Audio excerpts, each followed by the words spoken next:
video of the day. We've got the King George at Ascot. It's run over 1.5 miles. It's Group 1. And here's Jake Johns to give you the lowdown. Very good, Owen. Love it. Love Thank it. you. Stepping in for Rossi, who's on holiday in Spain, weirdly. Nice. Doesn't seem like the type to go to Spain, but, There you know, it's a full wedding, I think. Better than here. La Coruña he's going to, and I've heard he's going to try and get to the stadium, so That would be good. that's good news. Yeah, so it's the King George on Saturday, just before Glorious Goodwood starts. Absolutely fantastic race down the years, won by some absolute superstars.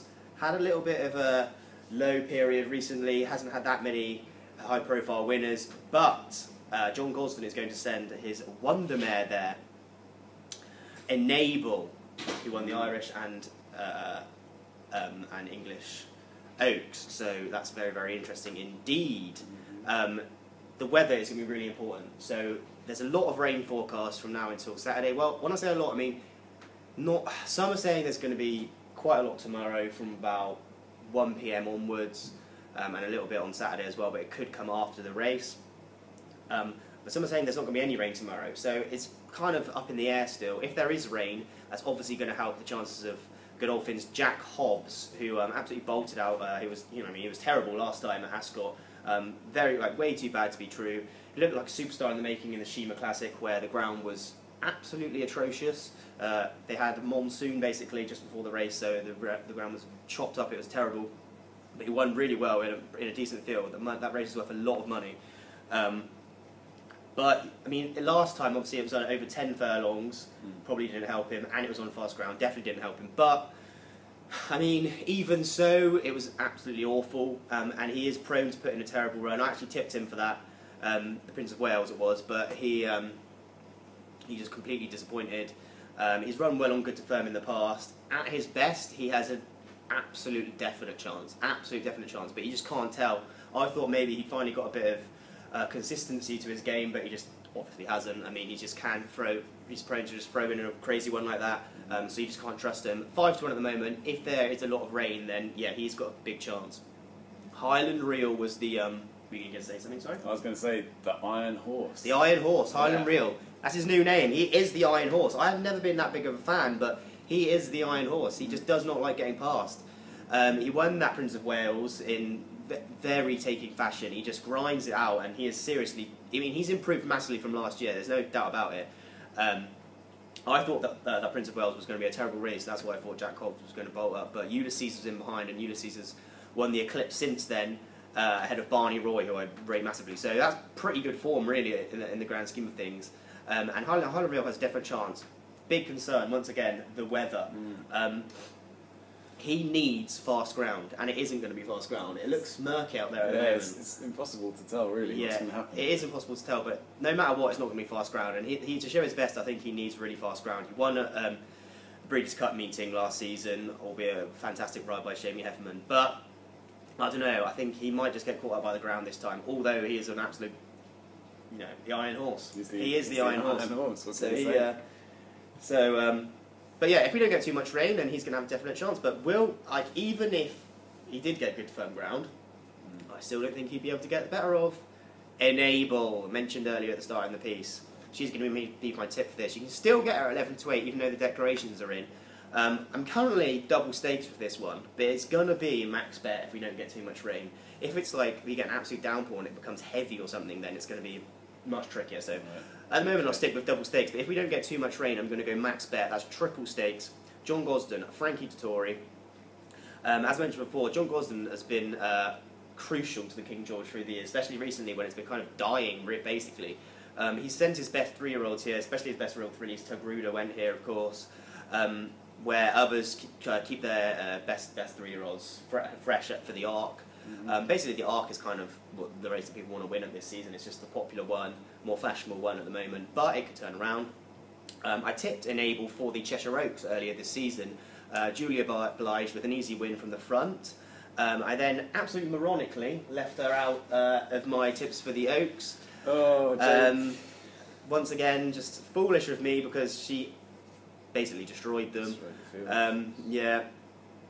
And yeah, there could even be loads more to come. She decimated the odds-on favourite there, Rhododendron, by 5 lengths. She forged clear inside the last furlong. That was a massive improvement from her Chester run. But the Chester run was a massive improvement from her run before that in a race run by Shutter Speed, which the form has turned out pretty well of that. But basically, I think she needed further. She definitely needed the run as well. Went on to Chester, much improved, and then on that same trajectory improved even more, became fantastic. And then in the Irish Oaks, she improved even more under a one-armed Frank Dettori, who basically had broken pretty much basically a broken shoulder riding with the one arm. He never should have been riding in the first place, but he did. And to be fair to him, it's just a steering job once more, even though it's a Group 1. Obviously, it wasn't the best race in the world. But after the Oaks, the English Oaks, many had labelled her a bit of a grinder and stayer, possibly, because Rhododendron came right up to her, they were side by side, and then she just grinded it out at the finish and came away at the end. She won by 5 lengths, which is absolutely miles ahead of Rhododendron, who was, she was supposed to be the best filly, 3-year-old filly in the APA O'Brien yard. It's obviously different now, we've got winter, but over that trip especially, many people thought that Rhododendron probably just didn't stay, but I think Enable was just quite a bit better than her. But yeah, she improved massively to win the Irish Oaks in one of the most taking 3-year-old performances of the season, period, colt or filly. She ran the last, very interesting, this is interesting, she ran the last 3 furlongs under a one-armed jockey in Frank Dettori, and she eased down for the last 50 yards in 33.3 seconds. That might not mean a lot to a lot of people, but sounds pretty rapid to me. It's quick. Yeah. Put into context, Frankel ran the last 3 furlongs in the Sussex Stakes in 32.5 seconds. That was at the end of a mile, and this is the end of a mile and a half. That's serious fractions. I mean, that is serious fractions at the end of a mile and a half race. Yeah, being eased down at that. Yeah, and she was eased down as well, of course. And she could basically be anything. So she could be unbelievably good. I don't know if she's going to carry on training next season. Hopefully she does. But I don't know what the plan is. So if there isn't an absolute downpour, I'm going to go max bet of this. So keep your eye on the weather. Triple stakes. Currently a best price of 11 to 8. Decent price, I'd say. She's receiving a stone from the old horses. So from Highland Reel, Jack Hobbs, an entire stone. So I mean that alone is enough to back her. I think 11 to 8 is big. I've seen a lot of people looking for distance bets with her, but never do distance bets because they just, in the long run, you won't win. But yeah. Hopefully, Shorty for me, another one. Caravaggio, awful when I tipped him the other day, and I was pretty confident. But hopefully Enable can do it slightly better. I think she could be the superstar to come out of this flat season. So 11 to 8, double stakes at the moment. If it doesn't rain, going to go max bet. That's Enable in the King George on Saturday. It's literally just started raining. No! No, God! No, God, please, no! No! No! No! No! No, cancel it! Cancel everything! Cancel everything! But yeah, remember to sign up with our friends Bookie, who obviously have their sign-up offer at the moment. Bet £20 gets £20 back for free. And they'll be sponsoring us with a couple of offers throughout Goodwood as well, so that's pretty decent. Yeah. Thank you very much for watching. This is Owen stepping in for the Mad Dog Ross Casey. I've been Jake Johns. Hopefully Enable runs well. Hopefully it stops raining. Remember to subscribe and like the video. Peace. See ya.